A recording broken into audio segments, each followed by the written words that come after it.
finally, in the toolbox series, we have the Calvalry 8-inch shank Calvalry with the port. And this is a 1 by 1 3/4 port, Don. And maybe talk to us about where you use this particular type of a bridle. This is our bridle for our older horses. We went through all the other bits, getting them to this point. This it's a really good mouthpiece. It's got quite a bit of tongue relief. Got a good port on it. You know, and that port's going to take effect in a horse's mouth. It depends how you set your chin strap. The looser your chin strap, the more port action you get. You know, so that's all. If you don't want much port action, just tighten your chin strap up, and that bit will never touch the roof of their mouth. So this bit's got two ways to use it: tie your chin strap, or no port action on the top, on the pallet, or you loosen your chin strap up and get a little more pallet on, and it's going to give you a little more flexion probably. Now we got kind of this chin strap here is more of a cutter's chin strap, a rope horse chin strap. It's not legal in the AQHA and the cow horses or the ringers, but it is a good chin strap, and it's a little more severe than a regular chain. Now you got three options on the chin strap here. You got the leather, you got the flat chain, and then you got the link chain. So you got three different severity on the chin. So you got all kinds of ways to set this bit, and the horse is going to tell you how it's best worked on. You know, if a horse likes it with not much pallet action on the port, tighten your chin strap up, and if it don't feel right, loosen it up till you get that feel.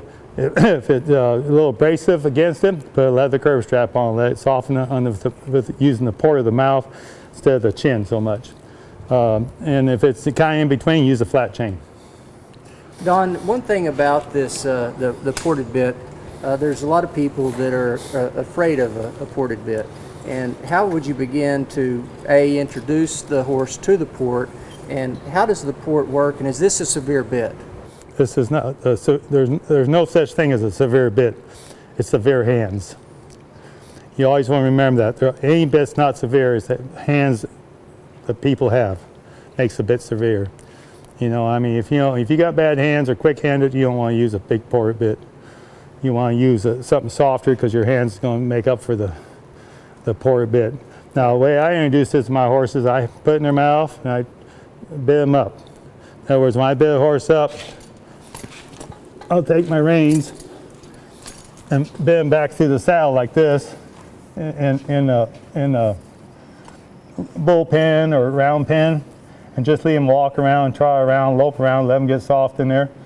And I do a lot of bitting up. I bit my horse up in the ring snaffle. Any bit I go to, they get bitted up and let them just soften and relax. Now I don't bit them real tight. I want them to relax there in that position. If I'm going to leave them alone, I'll loosen my reins a little bit. If I'm going to want to just work them a short time, I'll put a little more pressure on them to get off that bit a little bit more. And do you slowly introduce that pressure to them? Yes. When I first start them, it's a lot looser than as I get gradual more pressure on them. Now I use a leather print all the time doing this. I never use a chain. Leather curb chain, or curb strap, I should curb say. strap. I use a leather bitting the horse up. I never use a chain. So I'm doing it for the bit, not for the chin. And with the mouthpiece itself, how does that mouthpiece contact the horse's mouth, and what parts of the mouth does it imply pressure to? This one here will apply pressure to the bars and not much on the tongue. To the bars and the tongue? You know, if they got a wide, flat tongue, yeah, you're going to get some tongue pressure, but most of the time your tongue will fit inside that. So the tongue it can, but you'll get a little. Actually comes up inside. It can, yes. You'll get a little tongue pressure, but you know it takes about an inch and a half, or a little over an inch for a tongue to fit. At least an inch and a half. Most of the time the tongue fits in there good, and your bars lose you about an inch and a half wide at that point. Okay. Well, Don, I appreciate it. That wraps up the series of the toolbox, and appreciate your time.